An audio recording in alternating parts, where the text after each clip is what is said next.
पापिया लानता संभाल वे, लैवे गंगू पापिया लानता संभाल वे, नीहां च शहीद हो गए गोबिंद दे लाल वे। वाहिगुरू जी का खालसा, वाहिगुरू जी की फतेह।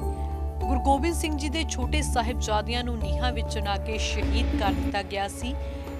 ਅੱਜ ਅਸੀਂ ਖੜੇ ਆ ਸਫਰੇ ਸ਼ਹਾਦਤ ਦੇ ਤੀਜੇ ਪੜਾਅ ਦੇ ਉੱਤੇ, ਜਿੱਥੇ ਗੰਗੂ ਬ੍ਰਾਹਮਣ ਦੇ ਘਰ ਦੇ ਵਿੱਚ ਮਾਤਾ ਗੁਜਰੀ ਜੀ ਤੇ ਛੋਟੇ ਸਾਹਿਬਜ਼ਾਦਿਆਂ ਨੇ ਰਾਤ ਗੁਜ਼ਾਰੀ ਸੀ ਤੇ ਇੱਥੇ ਹੀ ਗੰਗੂ ਬ੍ਰਾਹਮਣ ਦਾ ਮਨ ਬੇਈਮਾਨ ਹੋਇਆ ਸੀ। ਮੇਰੇ ਪਿੱਛੇ ਤੁਸੀਂ ਇਹ ਕੰਧ ਵੇਖ ਸਕਦੇ ਹੋ, ਇਹ ਉਸ ਵੇਲੇ ਦੀ ਕੰਧ ਦੱਸੀ ਜਾਂਦੀ ਹੈ ਕਿ ਜਦੋਂ ਮਾਤਾ ਗੁਜਰੀ ਜੀ ਚਿੱਥੋਂ ਤੇ ਛੋਟੇ ਸਾਹਿਬਜ਼ਾਦੇ ਇਸ ਧਰਤੀ ਤੇ ਆਏ ਸਨ ਤੇ ਇਸ ਗੁਰਦੁਆਰਾ ਸਾਹਿਬ ਨੂੰ ਨਾਮ ਵੀ ਗੁਰਦੁਆਰਾ ਸ਼੍ਰੀ ਅਟਕ ਸਾਹਿਬ ਦਾ ਨਾਮ ਦਿੱਤਾ ਗਿਆ ਕਿਉਂਕਿ ਇੱਕ ਰਾਤ ਛੋਟੇ ਸਾਹਿਬਜ਼ਾਦੇ ਤੇ ਮਾਤਾ ਗੁਜਰੀ ਜੀ ਦੇ ਵੱਲੋਂ ਇੱਥੇ ਗੁਜ਼ਾਰੀ ਗਈ ਸੀ। ਤਾਂ ਮੇਰੇ ਪਿੱਛੇ ਤੁਸੀਂ ਉਹ ਕੰਧ ਦੇਖ ਸਕਦੇ ਹੋ ਕਿ ਕਿਸ ਤਰ੍ਹਾਂ ਇਸ ਕੰਧ ਦੀਆਂ ਜੋ ਇੱਟਾਂ ਵੀ ਬਹੁਤ ਪਤਲੀਆਂ, ਕਿਉਂਕਿ ਪਹਿਲਾਂ ਜਿਹੜੀਆਂ ਪਤਲੀਆਂ ਇੱਟਾਂ ਚੱਲਦੀਆਂ ਹੁੰਦੀਆਂ ਸੀ ਤੇ ਪਤਲੀਆਂ ਇੱਟਾਂ ਦੀ ਇਹ ਕੰਧ ਬਣਾਈ ਗਈ ਹੈ। ਇਸ ਦੇ ਅੰਦਰ ਜੋ ਹੈ ਸ਼੍ਰੀ ਗੁਰੂ ਗ੍ਰੰਥ ਸਾਹਿਬ ਜੀ ਦੇ ਪ੍ਰਕਾਸ਼ ਕੀਤੇ ਗਏ ਨੇ ਤੇ ਨਾਲ ਹੀ ਜੋ ਮਾਤਾ ਗੁਜਰੀ ਜੀ ਦਾ ਪਲੰਗ ਸੀ, ਜਿੱਥੇ ਮਾਤਾ ਗੁਜਰੀ ਜੀ ਬੈਠੇ ਹੋਏ ਸਨ ਛੋਟੇ ਸਾਹਿਬਜ਼ਾਦਿਆਂ ਨੂੰ ਲੈ ਕੇ, ਉਹ ਪਲੰਗ ਅੱਜ ਵੀ ਇਸ ਧਰਤੀ ਦੇ ਉੱਤੇ ਮੌਜੂਦ ਹੈ। ਤਾਂ ਆਓ ਤੁਹਾਨੂੰ ਉਸ ਪਲੰਗ ਦੇ ਅਤੇ ਸ਼੍ਰੀ ਗੁਰੂ ਗ੍ਰੰਥ ਸਾਹਿਬ ਜੀ ਦੇ ਦਰਸ਼ਨ ਕਰਵਾਉਣੇ ਆ ਤੇ ਇੱਥੋਂ ਦੇ ਇਤਿਹਾਸ ਦੇ ਬਾਰੇ ਚਾਨਣਾ ਪਾਉਂਦੇ ਆ। ਤਾਂ ਇਹ ਉਹ ਕੰਧ ਹੈ ਜਿਹੜੀ ਕਿ ਗੰਗੂ ਬ੍ਰਾਹਮਣ ਦੇ ਘਰ ਦੀ ਕੰਧ ਸੀ। ਅਜੇ ਵੀ ਉਸੇ ਤਰ੍ਹਾਂ ਹੀ ਇਸ ਕੰਧ ਨੂੰ ਰੱਖਿਆ ਗਿਆ ਤਾਂ ਕਿ ਆਪਣੇ ਬੱਚਿਆਂ ਨੂੰ ਆਪਣੇ ਇਤਿਹਾਸ ਤੋਂ ਜਾਣੂ ਕਰਵਾਇਆ ਜਾ ਸਕੇ। ਤਾਂ ਤੁਸੀਂ ਵੇਖ ਸਕਦੇ ਹੋ ਕਿ ਕਿਸ ਤਰ੍ਹਾਂ ਕਿੰਨੀ ਪਤਲੀ ਇਹ ਇੱਟ ਹੁੰਦੀ ਸੀ। ਹਾਲਾਂਕਿ ਅੱਜ ਦੇ ਯੁੱਗ ਦੇ ਵਿੱਚ ਇਹ ਮੋਟੀਆਂ ਇੱਟਾਂ ਆਉਣ ਲੱਗ ਗਈਆਂ, ਪਰ ਉਸ ਸਮੇਂ ਦੇ ਵਿੱਚ ਜਦੋਂ ਮਾਤਾ ਗੁਜਰੀ ਜੀ ਤੇ ਛੋਟੇ ਸਾਹਿਬਜ਼ਾਦੇ ਇੱਥੇ ਪਹੁੰਚੇ ਸਨ ਗੰਗੂ ਬ੍ਰਾਹਮਣ ਦੇ ਘਰ, ਤੇ ਉਸ ਵੇਲੇ ਇਸ ਤਰ੍ਹਾਂ ਦੀਆਂ ਇੱਟਾਂ ਦੇ ਜੋ ਘਰ ਤਿਆਰ ਕੀਤੇ ਜਾਂਦੇ ਸਨ। ਤਾਂ ਇਸ ਦੀਵਾਰ ਦੇ ਅੰਦਰਲੇ ਪਾਸੇ ਜੇ ਗੱਲ ਕਰੀਏ ਤਾਂ ਉੱਥੇ ਸ਼੍ਰੀ ਗੁਰੂ ਗ੍ਰੰਥ ਸਾਹਿਬ ਜੀ ਦਾ ਪ੍ਰਕਾਸ਼ ਕੀਤਾ ਗਿਆ। ਹਾਲਾਂਕਿ ਗੁਰਦੁਆਰਾ ਸ਼੍ਰੀ ਅਟਕ ਸਾਹਿਬ ਦਾ ਜੋ ਨਿਰਮਾਣ ਹੈ ਉਹ ਕੀਤਾ ਜਾ ਰਿਹਾ, ਉਸਾਰੀ ਅਧੀਨ ਹੈ, ਪਰ ਫਿਰ ਵੀ ਆਪਣੇ ਇਤਿਹਾਸ ਨਾਲ ਜੋੜਨ ਦੇ ਲਈ, ਆਪਣੇ ਬੱਚਿਆਂ ਨੂੰ ਆਪਣੇ ਮਹਾਨ ਇਤਿਹਾਸ, ਗੌਰਵਮਈ ਇਤਿਹਾਸ ਤੋਂ ਜਾਣੂ ਕਰਵਾਉਣ ਦੇ ਲਈ ਇਹ ਕੰਧ ਨੂੰ ਅੱਜ ਵੀ ਉਸੇ ਤਰ੍ਹਾਂ ਬਰਕਰਾਰ ਰੱਖਿਆ ਗਿਆ।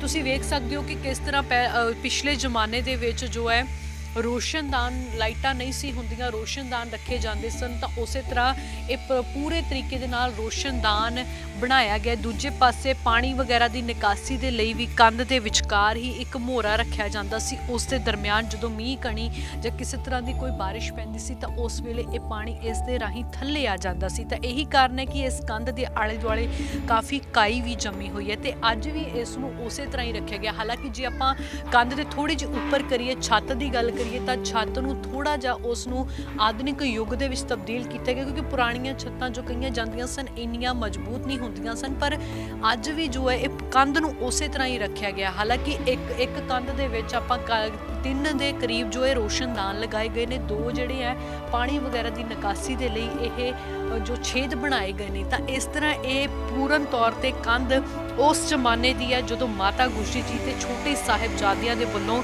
ਮਰਿੰਡਾ ਦੇ ਪਿੰਡ ਸਹੇੜੀ ਵਿਖੇ ਚਰਨ ਪਾਏ ਸੀ।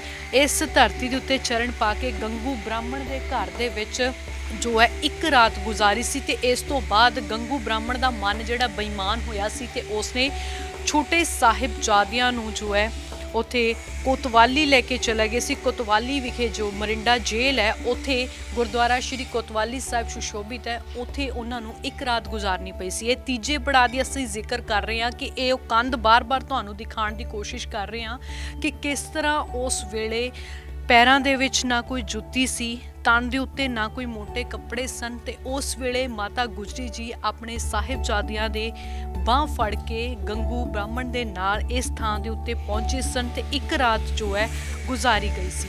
ਤਾਂ ਇਸ ਕੰਧ ਦੇ ਬਿਲਕੁਲ ਨਾਲ ਇੱਕ ਨਾਲੀ ਵੀ ਜਾਂਦੀ ਹੈ, ਤਾਂ ਨਾਲੀ ਵੀ ਹੈਗੀ ਹੈ। ਤਾਂ ਪੂਰਨ ਤੌਰ ਤੇ ਅਜੇ ਵੀ ਇਸ ਨੂੰ ਉਸੇ ਤਰ੍ਹਾਂ ਦੀ ਪੁਰਾਣੀ ਦਿੱਖ ਦੇ ਵਿੱਚ ਰੱਖਿਆ ਗਿਆ ਤਾਂ ਕਿ ਅਸੀਂ ਆਪਣੇ ਬੱਚਿਆਂ ਨੂੰ ਦੱਸ ਸਕੀਏ ਕਿ ਕਿਸ ਤਰ੍ਹਾਂ ਸਾਡੇ ਛੋਟੇ ਸਾਹਿਬਜ਼ਾਦਿਆਂ ਨੇ ਜਿਨ੍ਹਾਂ ਦੀ ਉਮਰ 7 ਸਾਲ ਤੇ 9 ਸਾਲ ਸੀ, ਉਹਨਾਂ ਨੂੰ ਕਿੰਨੇ ਤਸੀਹੇ ਦੇ ਕੇ ਸ਼ਹੀਦ ਕਰ ਦਿੱਤਾ ਗਿਆ, ਪਰ ਉਹ ਆਪਣੀ ਗੱਲ ਤੇ ਅੜੇ ਰਹੇ। ਸਿੱਖੀ ਦਾ ਰਾਹ ਉਹਨਾਂ ਦੇ ਵੱਲੋਂ ਨਹੀਂ ਤਿਆਗਿਆ ਗਿਆ। ਤਾਂ ਆਓ ਹੁਣ ਤੁਹਾਨੂੰ ਦਰਸ਼ਨ ਕਰਵਾਉਣੇ ਆ ਉਹ ਪਲੰਗ ਦੇ, ਜਿੱਥੇ ਕਿ ਮਾਤਾ ਗੁਜਰੀ ਜੀ ਤੇ ਛੋਟੇ ਸਾਹਿਬਜ਼ਾਦੇ ਗੰਗੂ ਬ੍ਰਾਹਮਣ ਦੇ ਘਰ ਵਿਖੇ ਪਹੁੰਚ ਕੇ ਉਸ ਪਲੰਗ ਦੇ ਉੱਤੇ ਬੈਠੇ ਹੋਏ ਸਨ। ਤਾਂ ਸਾਡੇ ਨਾਲ ਗੁਰਦੁਆਰਾ ਸ਼੍ਰੀ ਅਟਕ ਸਾਹਿਬ ਜੀ ਦੇ ਹੈੱਡ ਗ੍ਰੰਥੀ ਜੀ ਮੌਜੂਦ ਨੇ, ਉਹਨਾਂ ਨਾਲ ਗੱਲਬਾਤ ਕਰਦੇ ਹਾਂ। ਬਾਬਾ ਵਾਹਿਗੁਰੂ ਜੀ ਕਾ ਖਾਲਸਾ, ਵਾਹਿਗੁਰੂ ਖਾਲਸਾ, ਵਾਹਿਗੁਰੂ ਜੀ ਕੀ ਫਤਿਹ। ਫਤਿਹ ਜੀ। ਬਾਈ ਜੀ ਇੱਥੋਂ ਦੇ ਇਤਿਹਾਸ ਬਾਰੇ ਸਾਡੀਆਂ ਸੰਗਤਾਂ ਨੂੰ ਜਾਣਨਾ ਪਾਓ ਕਿ ਇੱਥੋਂ ਦੇ ਇਸ ਧਰਤੀ ਦਾ ਮਹਾਨ ਇਤਿਹਾਸ ਕੀ ਹੈ।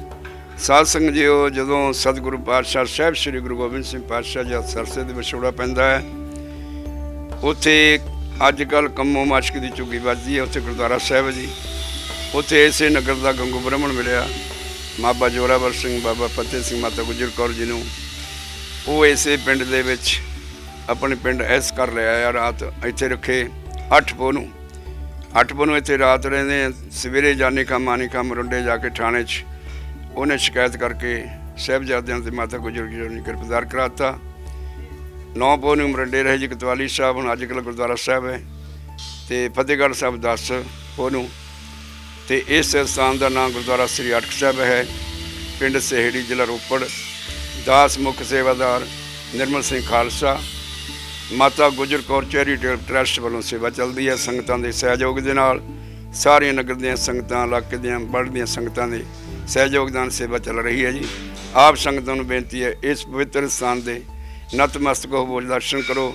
ਭਾਈ ਜੀ ਇਸ ਸਥਾਨ ਦੇ ਉੱਤੇ ਮਾਤਾ ਗੁਜਰ ਕੌਰ ਦੇ ਛੋਟੇ ਸਾਹਿਬਜ਼ਾਦਿਆਂ ਨੇ ਰਾਤ ਕੱਟੀ ਸੀ, ਤੇ ਉਹਨਾਂ ਦੀ ਕੋਈ ਇਹ ਚੀਜ਼ਾਂ ਵੀ ਹੈਗੀਆਂ ਨੇ? ਹਾਂ ਜੀ, ਇਹ ਪੁਰਾਤਨ ਮੰਜਾ ਚੱਲਿਆ ਹੁੰਦਾ, ਇਸ ਮੰਜੇ ਤੇ ਵਿਰਾਜਮਾਨ ਸਨ। ਇਹ ਉਹੀ ਮੰਜਾ ਹੈ। ਇਹ ਸਥਾਨ ਅਸੀਂ ਲਿਆ ਕਿਸੇ ਕੋਲ ਸੀ, ਪਹਿਲਾਂ ਸਾਨੂੰ ਮਹਾਂਪੁਰਸ਼ ਕਹਿੰਦੇ ਇਹੀ ਸਥਾਨ ਹੈ, ਇਹਦੇ ਮੂਹਰੇ ਅੱਗੇ ਸਥਾਨ ਸੀ, ਉਹ ਦੁਬਾਰਾ ਬਣਿਆ ਹੋਇਆ ਸੀ, ਅਤੇ ਇਹ ਪੁਰਾਤਨ ਸਥਾਨ ਅਸੀਂ ਇਸ ਕਰਕੇ ਰੱਖ ਲਿਆ ਜੀ। ਸੰਗਤਾਂ ਨੂੰ ਕੀ ਅਪੀਲ ਕਰੋ? ਸੰਤਾਂ ਨੂੰ ਵੀ ਬੇਨਤੀ ਹੈ ਜੀ, ਸਾਰੀਆਂ ਬਹੁਤ ਸੰਗਤਾਂ ਹੁਣ ਤਾਂ ਜੀ ਆਉਂਦੀਆਂ। ਹੁਣ ਛਪਰੇ ਸ਼ਹਾਦਤ ਹੋਣਾ ਹੈ 23 ਤਰੀਕ ਦਾ, ਛਪਰੇ ਸ਼ਹਾਦਤ ਦਾ ਪ੍ਰੋਗਰਾਮ ਹੈ ਜੀ। ਬਹੁਤ ਦੇਸ਼ਾਂ ਵਿਦੇਸ਼ਾਂ ਤੋਂ ਸੰਗਤਾਂ ਆਉਂਦੀਆਂ, ਮਤਲਬ ਇੰਨਾ ਕੁ ਇਕੱਠ ਹੁੰਦਾ ਹੈ। 22 ਕੁਇੰਟਲ ਇੱਕ ਰਾਤ ਦਾ ਆਟਾ ਲੱਗਦਾ ਜੀ, 10-12 ਕੁਇੰਟਲ ਸਾਗ ਲੱਗਦਾ ਜੀ, 15 ਕੁਇੰਟਲ ਦੁੱਧ ਲੱਗਦਾ ਜੀ। ਜਿਹੜੀਆਂ ਇੰਨੀਆਂ ਸੰਗਤਾਂ ਦਾ ਹੜ੍ਹ ਹੁੰਦਾ ਜੀ, ਬਹੁਤ ਬੇਅੰਤ ਸੰਗਤਾਂ ਆਉਂਦੀਆਂ। ਹੁਣ ਵੀ ਰੋਜ਼ ਸਵੇਰੇ ਸ਼ਾਮ ਤੱਕ ਸੰਗਤਾਂ ਬਹੁਤ ਦਰਸ਼ਨ ਕਰਨ ਆਉਂਦੀਆਂ। ਆਪ ਸੰਗਤਾਂ ਨੂੰ ਬੇਨਤੀ ਹੈ, ਇਸ ਪਵਿੱਤਰ ਸਥਾਨ ਦੇ ਦਰਸ਼ਨ ਕਰਕੇ ਖੁਸ਼ੀਆਂ ਪ੍ਰਾਪਤ ਕਰੋ ਜੀ। ਵਾਹਿਗੁਰੂ ਜੀ ਕਾ ਖਾਲਸਾ, ਵਾਹਿਗੁਰੂ ਕੀ ਫਤਿਹ ਜੀ। ਤਾਂ ਬਿਲਕੁਲ ਇਹ ਉਹੀ ਅਸਥਾਨ ਹੈ ਜਿੱਥੇ ਕਿ ਛੋਟੇ ਛੋਟੇ ਸਾਹਿਬਜ਼ਾਦਿਆਂ ਦੇ ਵੱਲੋਂ ਜੋ ਹੈ ਰਾਤ ਗੁਜ਼ਾਰੀ ਗਈ ਸੀ। ਮਾਤਾ ਗੁਜਰ ਕੌਰ ਜੀ ਉਹਨਾਂ ਦੇ ਨਾਲ ਸਨ, ਤੇ ਇਹ ਉਹ ਪੁਰਾਤਨ ਕੰਧਾਂ ਵੀ ਇੱਥੇ ਹੀ ਮੌਜੂਦ ਨੇ।